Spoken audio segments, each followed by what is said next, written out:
Hey, tonight we're not racing through history.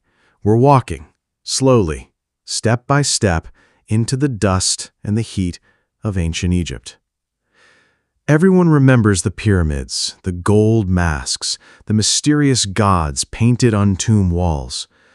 But nobody tells you what it actually felt like to wake up, stretch your sore back, and realize you're about to survive another day in a land where the sun is basically a weapon. You're lying on a straw mat, more scratchy than soft. There's no pillow, no fan, no glass of cold water on the side. Just the hot breath of the desert pressing down on you before the morning has even started. The linen sheet covering you is thin, almost useless, and already damp with sweat. When you step outside, the air greets you like an oven door being opened in your face. And this is just sunrise. The Nile waits for you, the great river of Egypt. Without it, there would be nothing. No food, no water, no civilization. But let's be honest, it doesn't smell holy. It smells alive. Frogs, fish, insects, mud, and sometimes things that really shouldn't be floating past. This is where you wash. This is where you drink. This is where everyone else upstream does exactly the same. Bathing here isn't exactly refreshing. You rub sand on your skin, scrape off yesterday's sweat, and hope that no crocodile decides you're easier to catch than a fish. Breakfast follows, and breakfast in Egypt isn't a treat, it's a negotiation with your jaw. The bread is rough, hard, and full of little bits of sand from the grinding stones. You chew anyway.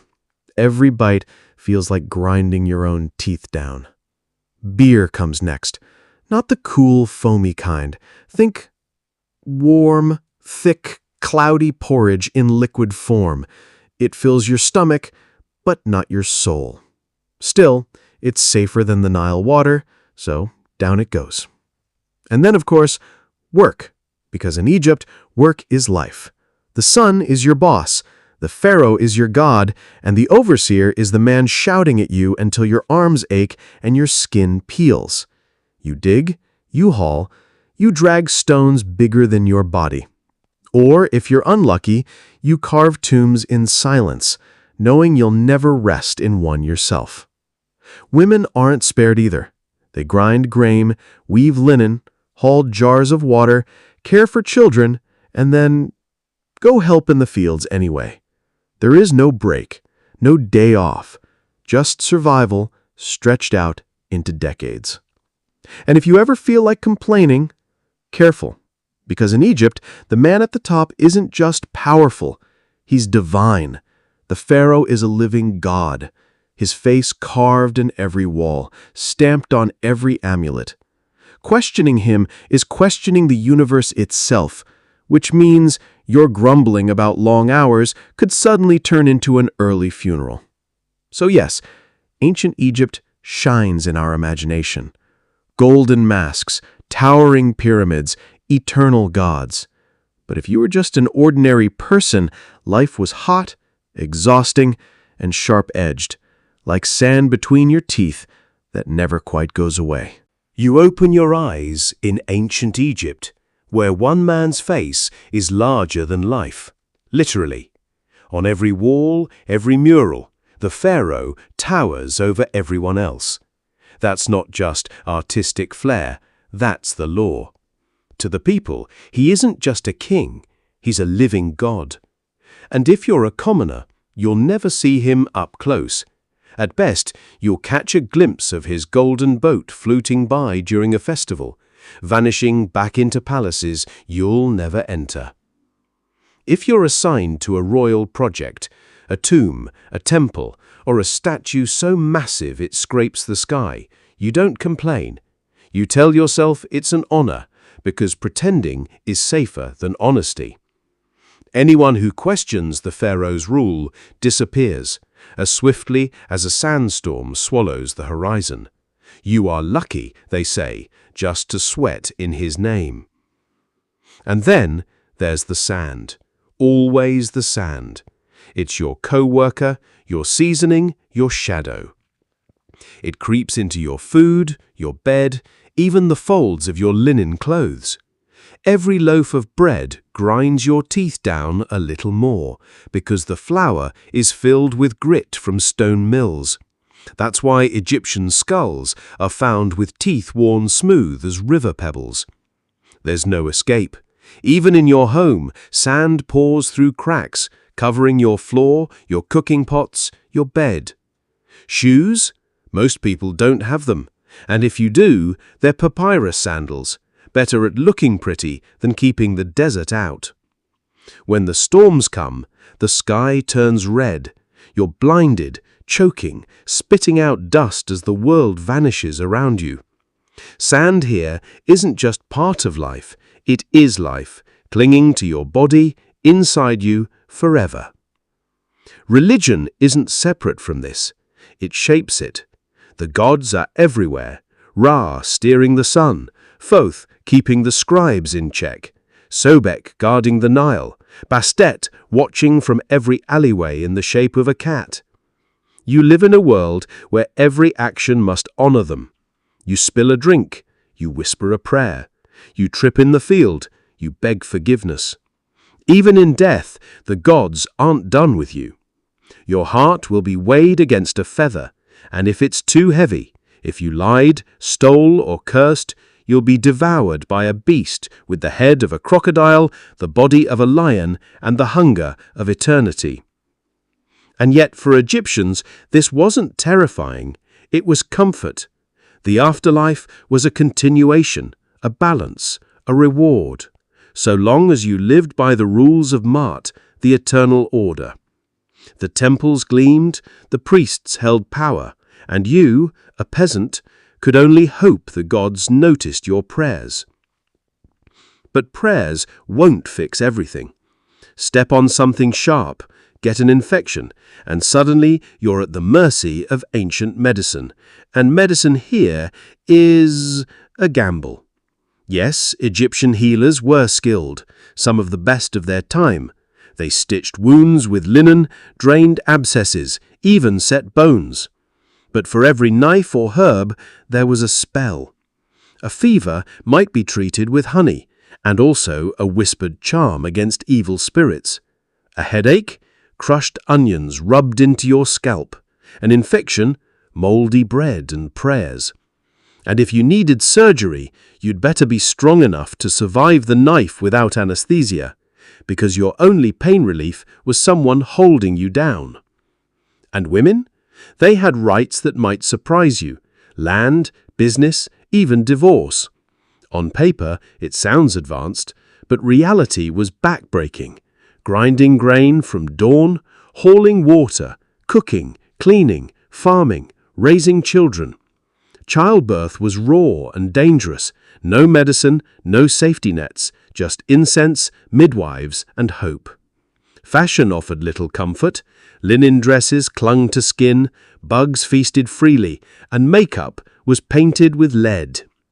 Life in ancient Egypt looked golden in the murals, but outside the palaces, it was sweat, sand, prayers, and survival.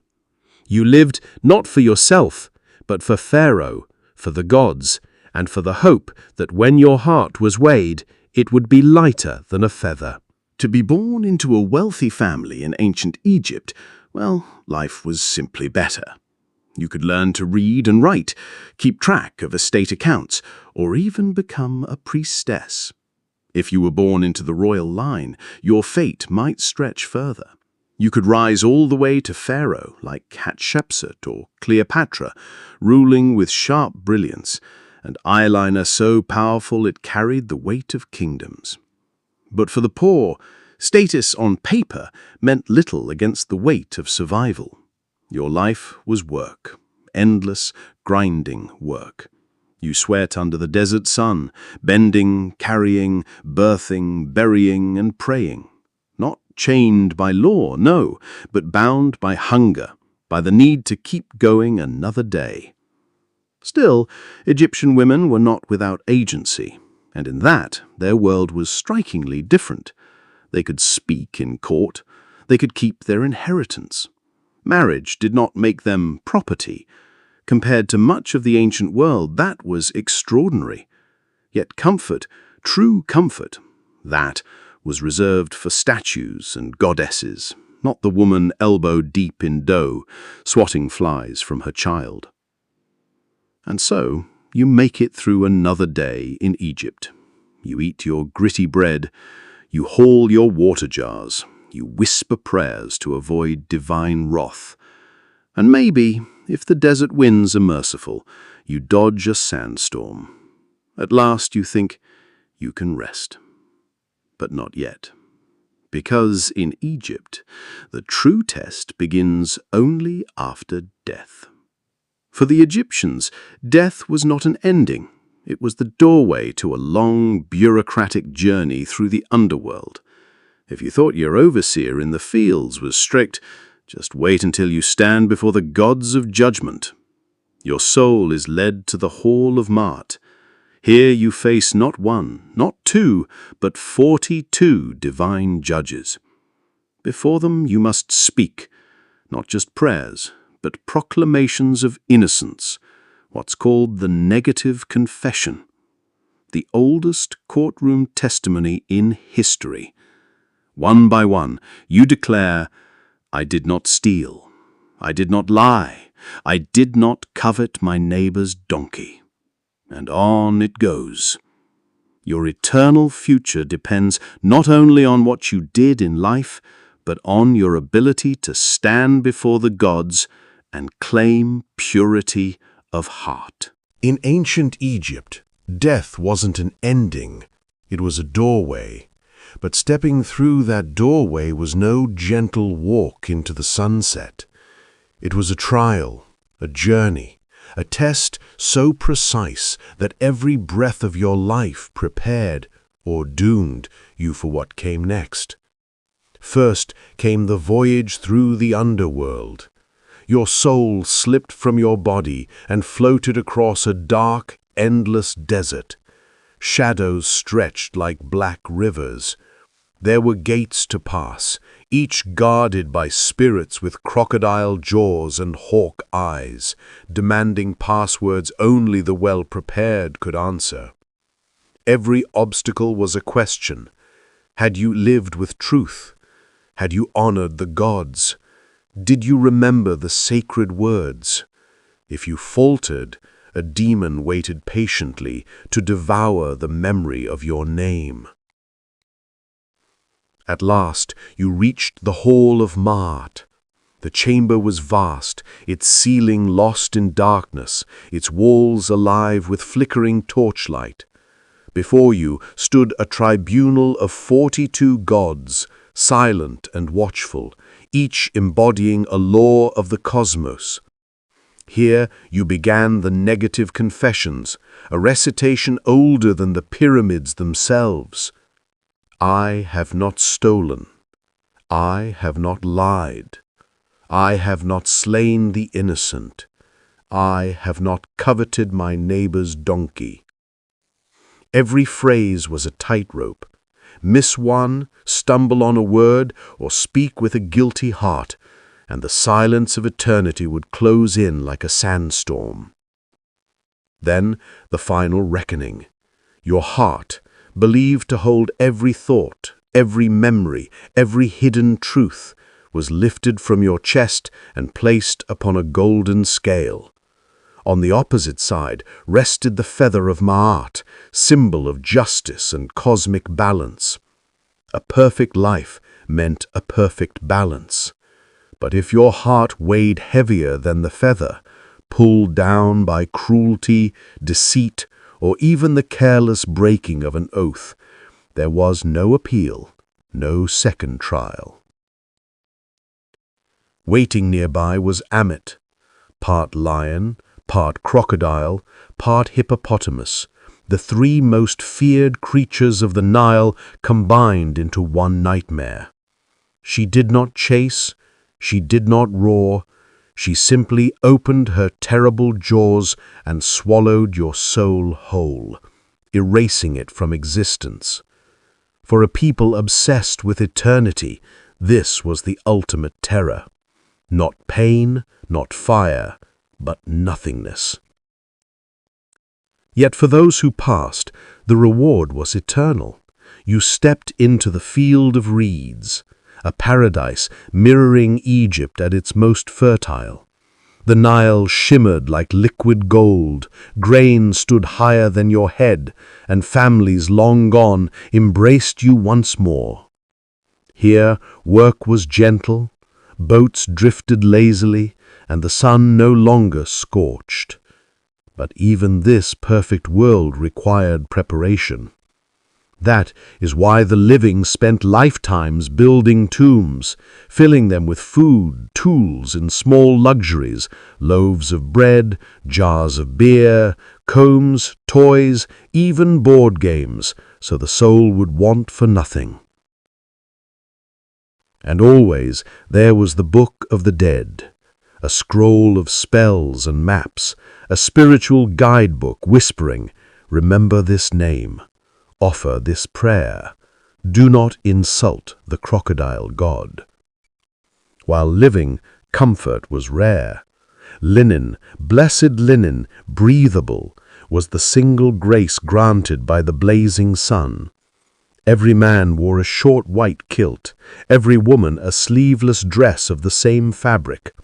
The wealthy might add beads, pleats, or a faint perfume of lotus oil.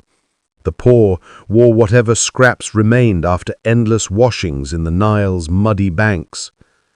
Laundry meant kneeling in hot sand, beating cloth against stone while keeping one eye on the water for the sudden flick of a crocodile's tail. Sand never respected boundaries. It crept through doors and windows, into food and bedding, into folds of linen and the cracks of your teeth. Even a fresh-washed tunic soon felt gritty, and bread ground on stone slabs carried its own fine dust. By 20, most Egyptians had teeth worn flat as river pebbles. Shoes were a luxury. Priests and nobles wore sandals of reed or leather, but most people went barefoot, feet toughened into calloused leather, yet still cut and burned by the unrelenting desert. And always there were flies, clouds of them, joined by gnats and mosquitoes that swarmed like living smoke. Perfumed oils doubled as insect repellent, but the relief never lasted. Accessories carried power rather than vanity. Amulets shaped like scarabs promised rebirth. Eye paint of black coal reduced the glare of the sun and, strangely enough, helped ward off infection. Even beauty served survival. Seasons barely shifted. Egypt knew only hot and slightly less hot. Your linen uniform clung to you in summer's furnace and flapped lightly in the cooler evenings, but it never truly cooled you. And through it all, building, hauling, grinding grain, praying to distant gods, your life burned quickly. 35 years was a full measure. Few saw more. Yet every grain of sand, every weary step, every whispered prayer had a single purpose: to keep the heart light. For in Egypt you did not fear dying, you feared the weight of your own soul.